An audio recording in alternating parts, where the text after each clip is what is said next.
Bonjour les amis, bonjour à tous, bienvenue dans Un jour une carte. Nous sommes aujourd'hui le samedi 23 décembre. Ça y est, c'est le week-end et Noël approche à plus que grands pas.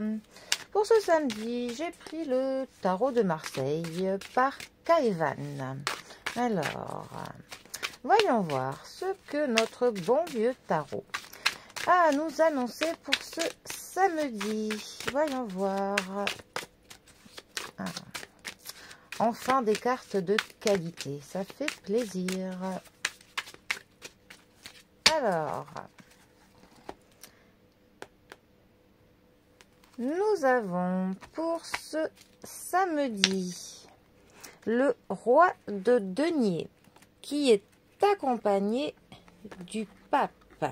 Ah, alors là, on est vraiment dans de la tradition, dans de l'autorité, dans du classicisme. Alors, les deniers.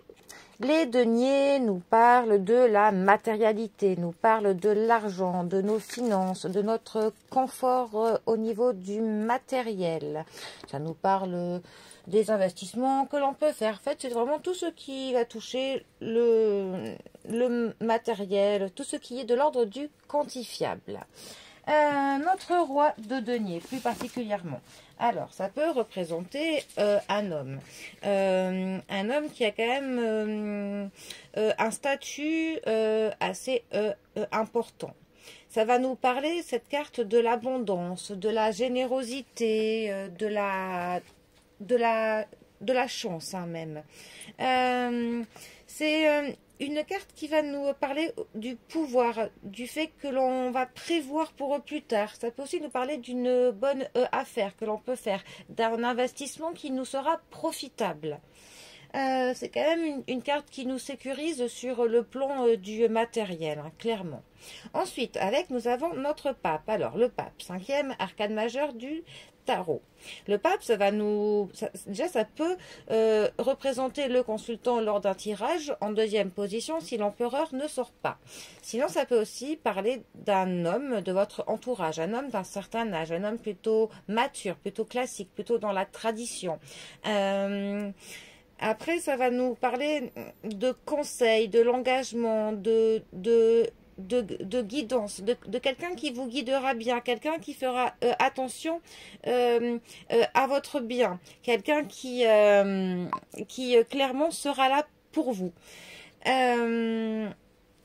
Par contre, quand elle est mal positionnée, c'est une carte qui va nous parler du côté vulnérable. Après, du côté où justement les traditions pèse un petit peu trop lourd, où on a un peu cette obligation de devoir perpétuer des traditions qui ne nous conviennent plus forcément, des traditions qui n'ont plus lieu d'être à l'ordre du jour. Alors, ces deux cartes ensemble, que peuvent-elles nous dire? Ça pourrait nous dire pour le coup que le fait de perpétrer certaines traditions vont nous créer une bulle de sécurité, que les traditions nous créent un certain cadre qui est sécurisant, un certain cadre qui pour le coup nous guide sur une certaine droiture. Que des traditions, pour le coup, nous permettent de ne pas faire n'importe quoi. Mais ça peut aussi nous dire que certaines traditions ont un côté un petit peu castrateur. On a un petit peu ce manque d'engagement personnel, le fait de faire certaines choses parce qu'il faut qu'elles soient faites, qu'on n'a peut-être pas forcément le choix. Ça peut aussi nous dire que pour le coup, il y a un homme un petit peu qui impose toutes ces traditions, un homme qui veille à ce que certaines choses ne débordent pas du cadre, mais un homme qui en même temps est là pour nous sécuriser, un homme qui nous veut du bien, un homme qui est de bons conseils, qui est certes très traditionnaliste, mais qui au fond de lui ne veut que notre bien. Voilà, bon. Allez, les amis, je vous souhaite un très bon samedi, profitez bien du week-end, bons préparatifs de Noël, et moi je vous dis à demain pour un prochain tirage. Allez les amis, à bientôt, bisous à tous.